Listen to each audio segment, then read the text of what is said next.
እጅግ አሳዛኝ መረጃ ነው።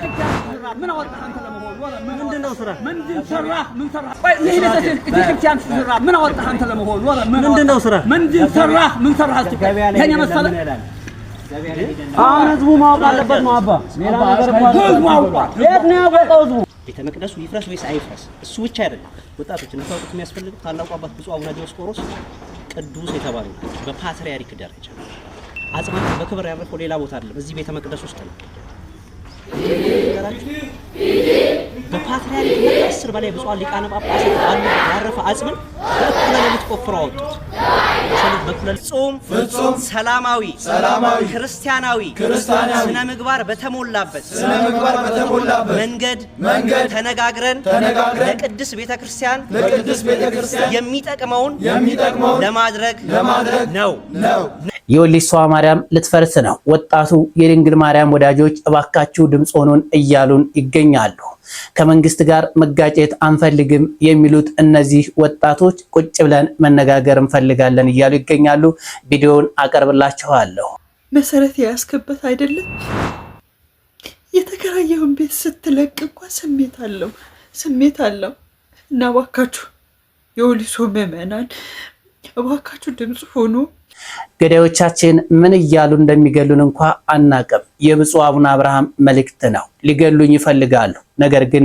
እኔም መሸሸጊያ አጥቼ ነው ይሉናል ብፁዕ አቡነ አብርሃም የእሳቸውን መልእክት እንመለከታለን አሁን ፈርዶብን የት እንደምደበቅ አንዳንድ ጊዜ መደበቂያ ስላጣሁኝ እንጂ የታለ ጳጳሱ ዝም ያለው ይላል ያም ተነስቶ የዚህ ሳምንት መርዶው ከዕለት ወደ ዕለት ነው የምስራችን የምንሰማበት ናፍቆናል ጦርነት ዋይታ ስደት ሞት በቃ የሚባልበት ናፍቆናል ብዙ ካህናት ሕይወታቸው አለፈ በቤተ መቅደሱ ብዙ እናቶቻችን ሕይወታቸው አለፈ በገጠር የለ በከተማ የለ በገዳም የለ በየትኛውም ቦታ ሞት ነግሷል የሀገራችንን ሁኔታ ቁጭ አድርገው በምሳሌ የገለጡት በሐዋሳ ገብርኤል ላይ ያስተላለፉት ብፁዕ አባትም የእሳቸውን መልእክት አቀርብላችኋለሁ ጊዜያዊ ወንበራቸውንና ጥቅማቸውን ለማስጠበቅ ሲሉ የብዙ ሰዎችን ሕይወት ለስቃይ ይዳርጋሉ ስለዚህ እንደ ትልቅ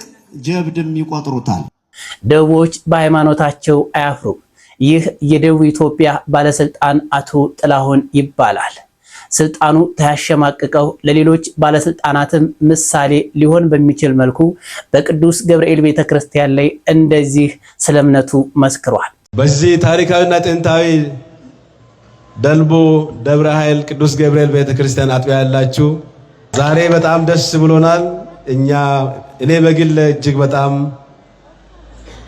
የተባረኩበት ሰላም ሁላችሁም በያላችሁበት ሀገርና ሰዓት አቆጣጠር ሰላም ብያለሁ ይህ ቪዲዮ ከደረሳችሁ ቪዲዮውን ላይክ ሰብስክራይብ ሼር በማድረግ ለተወዳጅ ክርስቲያን እህት ወንድሞቻችን እንድታደርሱት በትህትና ጠይቃችኋለሁ ቀጥታ ወደ ቪዲዮቹ እንሄዳለን ሌሊት ይቀበራል ቀብር እንኳን አንድ ሊቀ ጳጳስን አጽም በክብር ካረፈበት ቦታ ቆፍሮ ማውጣት ይሄ ሁሉ ነውር ተፈጸመ ይሄን ሁሉ ችለን እስከዛሬ ድረስ የቆየ ነው በፍጹም በመነጋገር ይሄን ችግር እንፈታለን ብለን በአጋጣሚ ሆኖ ደሳቸውም ከ2 ዓመት በፊት በአካል ተገኝተን አንድ ስምምነት ላይ ደርሰናል እንድታውቁት ይህ ጉዳይ በግልጽ ለህዝብ ቀርቦ ውይይት ተደርጎበት ይፍረስ ብሎ ህዝብ የሚወስን ከሆነ እኛ በማፍረስ የመጀመሪያው መዶሻ እንደምናነሳ እሳቸው ባሉበት ጭምር አስረድተናል ቀጥሎ ግን የተስማማነው ምንድነው እሳቸው ቃል አይደለም እውነት አይደለም በፍጹም ህዝብ ሳናማከር የማፍረስ እርምጃ አንወስድም እኛ ያልነው እናንተ ፈርሱ የልማት ስራ ይሰራ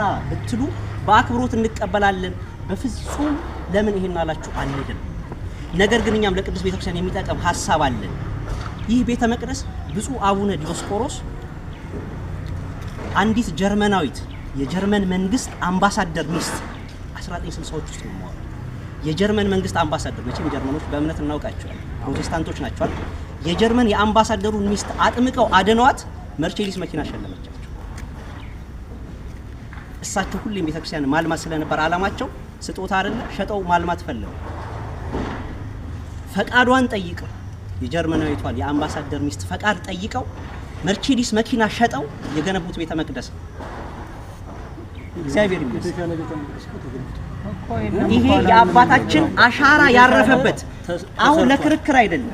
እኛ የምንለው ክርክር አይደለም። ብፁዕ አባታችን ሕያው አሻራቸው ያረፈበት ቤተ መቅደስ ነው።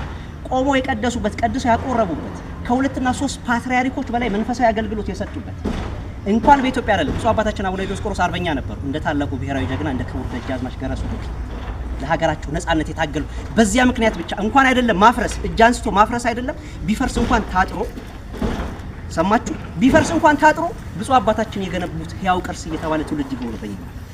ዛሬ እኛ እጅ ላይ የዲዮስቆሮስ ጉዳይ እኛ እጅ ላይ ወደቀና ለዚህ ደረሰ። ቤተክርስቲያን ስራ ምን አወጣህ አንተ ለመሆኑ? ምንድነው ስራ? ምንድን ሰራህ? ምን ሰራህ?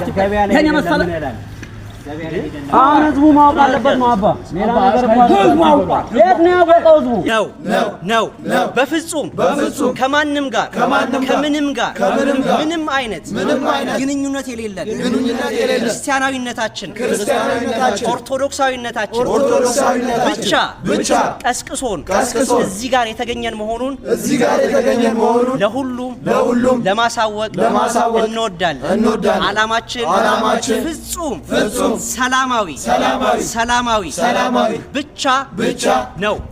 ይህንን የሀገረ ስብከቱ ሊቀ ጳጳስ ብፁዕ አባታችን አቡነ ሳይሮስ ይረዱልን።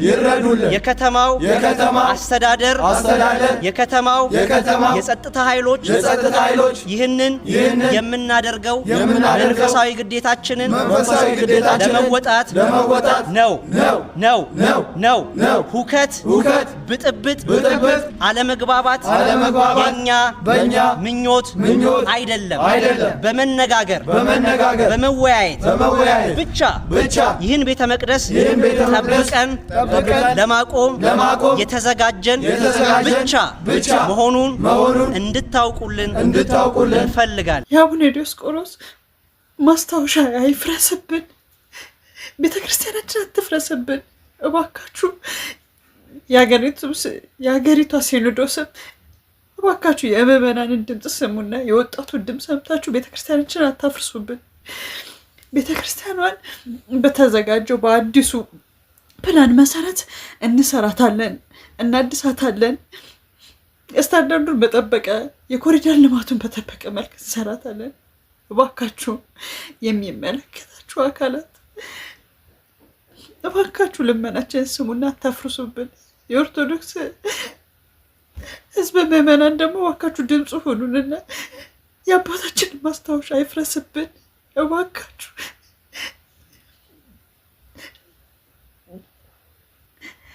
እኔ ምን ማለት እንዳለብኝ አላውቅም በእውነት እንዴት መናገር እንዳለብኝ መግለጽ እንዳለብኝ አላውቅም። የትኛው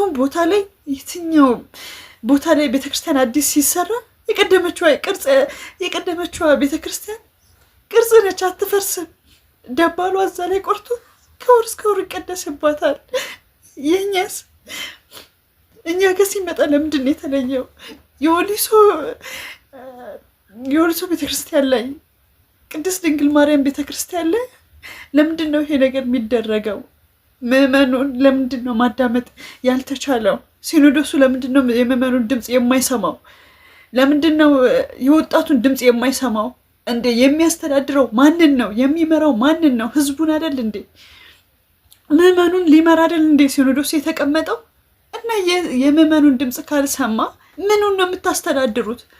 ጣራና ግድግዳውን እንዴ? በጋችሁን ጠብቁ እንጂ ግልገሎቻችሁን ጠብቁ እንጂ። ከዛስ እናንተ እየፈተራችሁ ከቤተ ክርስቲያን እያስወጣችሁ እንዴት ነው የሚሆነው? እንዴት ነው በአንድ ላይ መራመድ የማንችለው? እኛ የአባታችን ቅርጽ ነው፣ ማስታወሻችን ነው፣ የትም ቦታ የማይደረግ ነገር ነውና እባካችሁ የሚመለከታችሁ አካላት ድምፅ ሁኑንና እንደገና ደግሞ ይፍረስ ብሎም እንትን ያጸደቀው አካልም ቢሆን በመነጋገር ቁጭ ብሎ ተነጋግሮ መመኑን አዋይቶ የመመኑ ድምጽ አጽማቸው በክብር ያረፈው ሌላ ቦታ አለ እዚህ ቤተ መቅደስ ውስጥ ነው። ከላይ እንደምትመለከቱት ወጣቱ ታሪክ አሻራን ለማስጠበቅ እየጣረ ይገኛል። እኔም እናንተም የታሪክ አሻራን እንድናስጠብቅ ቤተክርስቲያናችንን ሼር፣ ኮፒ ሊንክ፣ ሪፖስት እያደረግን ለቅዱስ ሲኖዶስና ለሀገረ ስብከቱ ሊቀ ጳጳስ እንዲደርስ በደንብ ሼር፣ ኮፒ ሊንክ፣ ሪፖስት ማድረጋችንን እንዳንረሳ፣ ቪዲዮ እንዳይወርድ።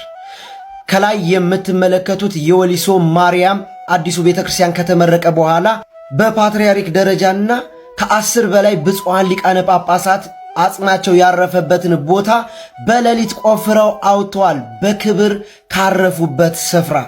ይህ ሁሉ ደግሞ ሲሆን የሀገሩ ስብከቱ ሊቀ ጳጳስ በማያውቁበትና በግላዊ አስተሳሰብና ግለሰቦች ነው ይህን ድርጊት እያደረጉ የሚገኘው። የሀገረ ስብከቱ አስተዳዳሪ ሊቀ ጳጳስ ስለዚህ ጉዳይ የሚያውቁት ነገር የለም። ጉዳዩ ለሀገረ ስብከት ሊቀ ጳጳስና ለቅዱስ ሲኖዶስ እንዲደርስና ታሪካዊ ቤተክርስቲያን አሻራን እንድናስጠብቅ ሁላችንም የምንችለው የበኩላችንን እንወጣ። ወጣቱ ይህንን መልእክት አስተላልፎልናል። ወንድሞቻችንን እናመሰግናለን። የሚመለከተው አካልም ከወጣቱ ጋር ሰው ከመሞቱ በፊት ቁጭ ብሎ ቢነጋገር ለቤተ ክርስቲያናችንም ለሀገርም ይተርፋል ብለን እናስባለን። ቸሩ እግዚአብሔር ይርዳን። ይህ በእንዲህ እንዳለ የደቡብ ምዕመናንም እንደዚሁ ድምፃቸውን እያሰሙ ይገኛሉ።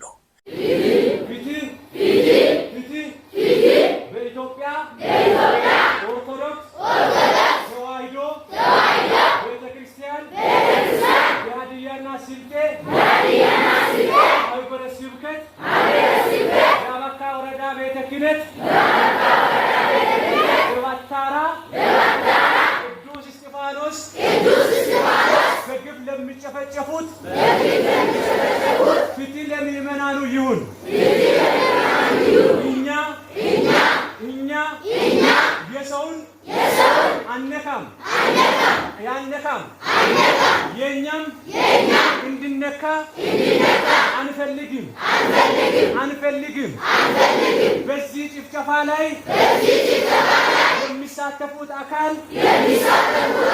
ለሕግ እንዲቀርቡ እንፈልጋለን። ፍትህ ለባታራ ቅዱስ እስጢፋኖስ ቤተ ክርስቲያን ምእመናን ይሁን። እኛ የተዋሕዶ ልጆች በማህተባችን አንደራደርም።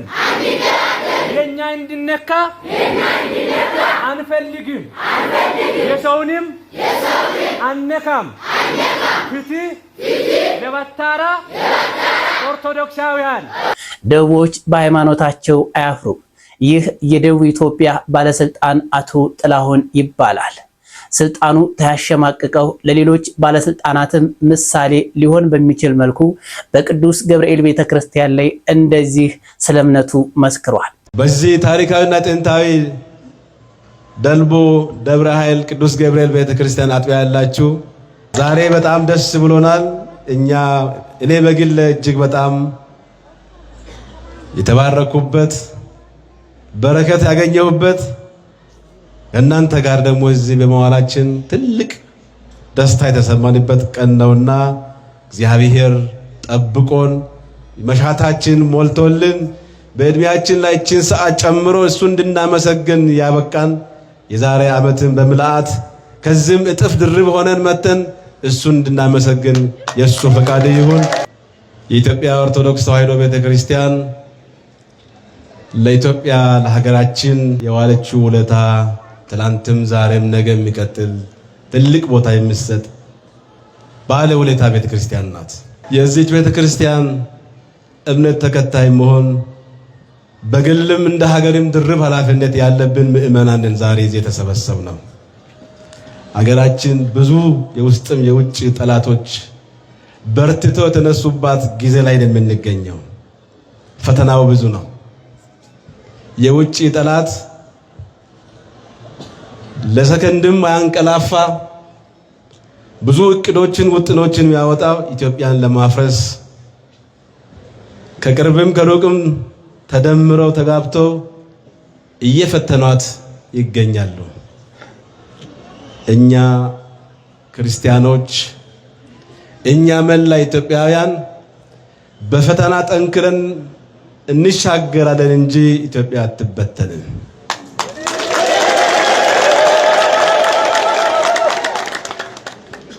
ብዙ ሃይማኖቶችን፣ ብዙ ባህሎችን፣ ቋንቋዎችን፣ ብሔሮችን የያዘች ኢትዮጵያ፣ በህብረ ብሔራዊነት የምትታወቀው ኢትዮጵያ የውጭ ጠላት ከውስጡ አንዳንድ ከሃዲዎች ጋር የኛን ሰላም ነስተው እርስ በርስ ሊያባሉ ቢፈልጉ ሰላማችን ብነሱም ላፍታም ወንድማማችነትን አሳልፈን እንደማንሰጥ ዛሬ እዚህ የተሰበሰባችሁ ከሁሉም ኢትዮጵያ ማዕዘናት ከሁሉም አካባቢ ከቅርብም ከሩቅም ምንም አይነት ስጋት ሳይኖራችሁ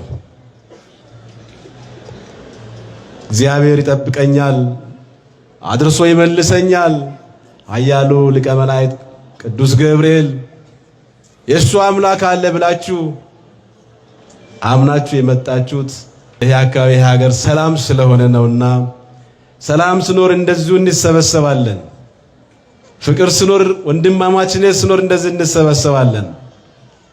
ትልቁ ይህን ሰላም ለመጠበቅ የዛሬ ዓመት ከዚህ እጥፍ ቁጥር ሰው ተሰብስቦ መጥቶ እንዲያመሰግን ሰላማችንን ጠብቀን በፍቅር ምሳሌ ሆነን የምንመለስ የኢትዮጵያ ኦርቶዶክስ ተዋሕዶ ቤተክርስቲያን ተከታይ አማኞች መሆን አለብንና ሁሌ ምሳሌ እንድትሆኑ አደራ ለማለት ፈልጋለሁ።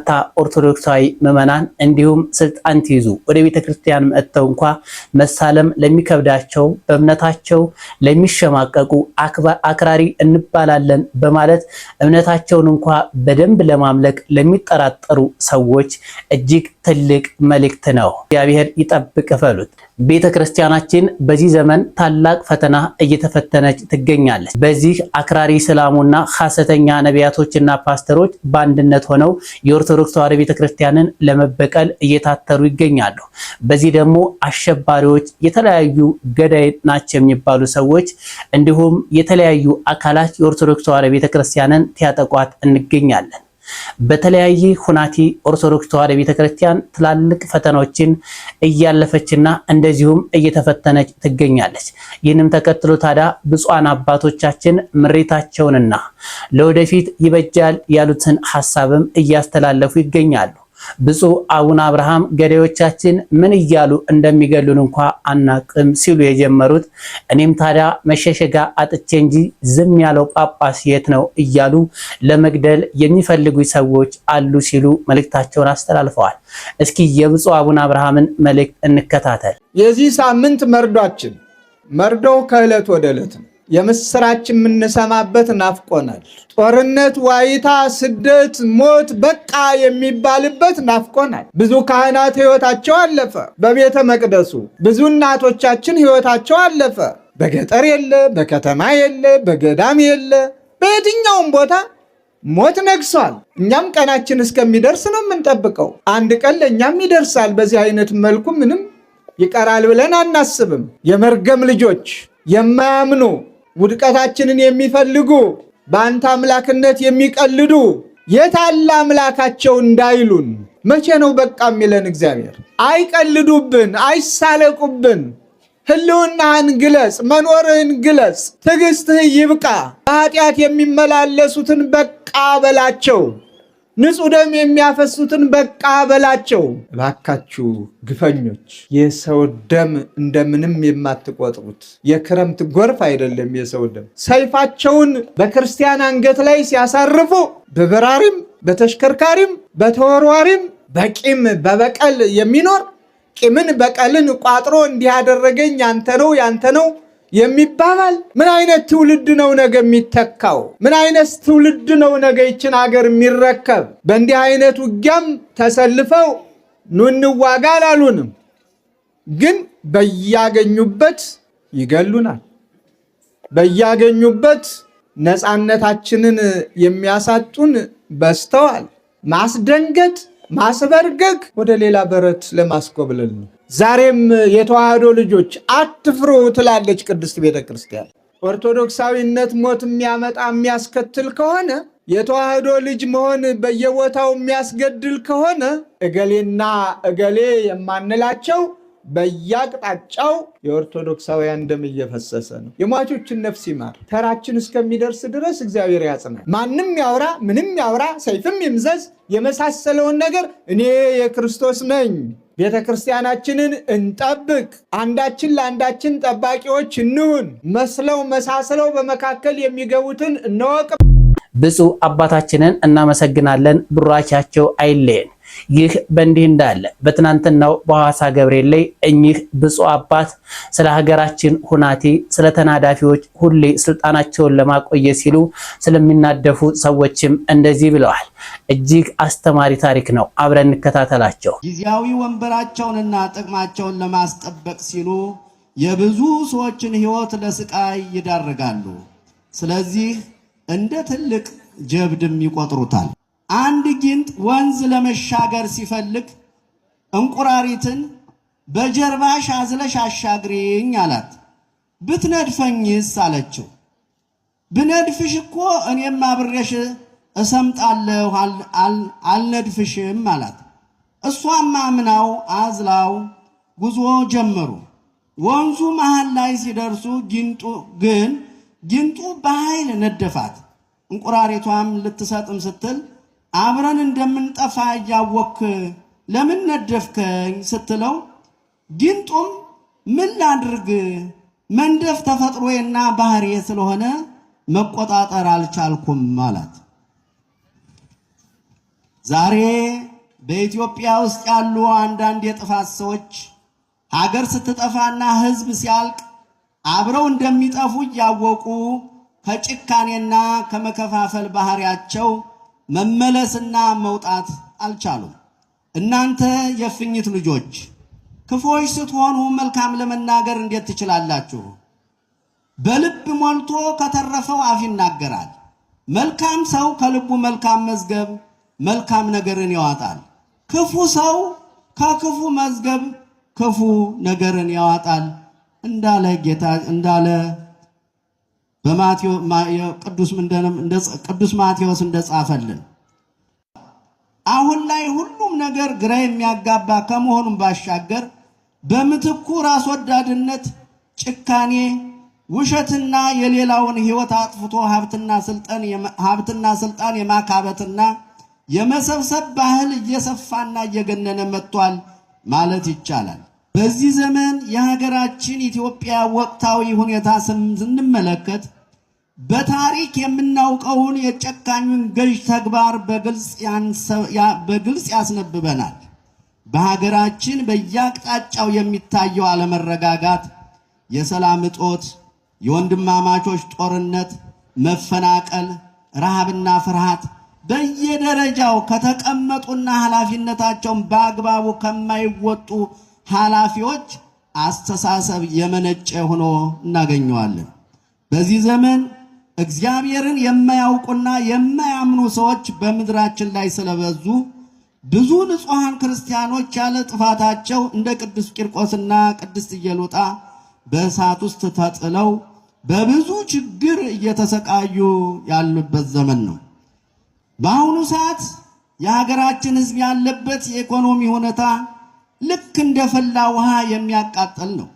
የኑሮ ውድነትን መሰረት በማድረግ ድህነትና ረሃብ እንደ እቶን እሳት የብዙ ሰዎችን ቤት እየበላና እያፈረሰ ነው። ፍትሐዊነት በጎደለው መልኩ ሀገሪቱ የጥቂት ሀብታሞች መኖሪያና የብዙ ድሃ ህዝቦች መሰቀያ መሆን የለባትም። በስልጣንና በገንዘብ በናወዙ ሰዎች ምክንያት በሚሊዮን የሚቆጠሩ ድሆች የዕለት ምግብ ማዘጋጀት አቅቷቸው በጭንቅ እሳት ውስጥ እየተቃጠሉ በመሆኑ ሰዎች አብዝተው ወደ እግዚአብሔር የሚመለሱበት ዘመን መሆን አለበት። ለድሃ ቸርነትን የሚያደርግ ለእግዚአብሔር ያበድራል፣ በጎነትንም መልሶ ይከፍለዋል እንዳለ ጠቢቡ ሰሎሞን። ብፁዕነታቸውን እናመሰግናለን። ቃለ ሕይወት ያሰማልን፣ ቡራኪያቸው ይደርብን። ውድ ኦርቶዶክሳውያን እስከ ሰዓት ድረስ አብራችሁ ስለቆያችሁ አመሰግናለሁ። በቀጣዩ እስከምንገናኝ ድረስ ሰላም ቆዩ።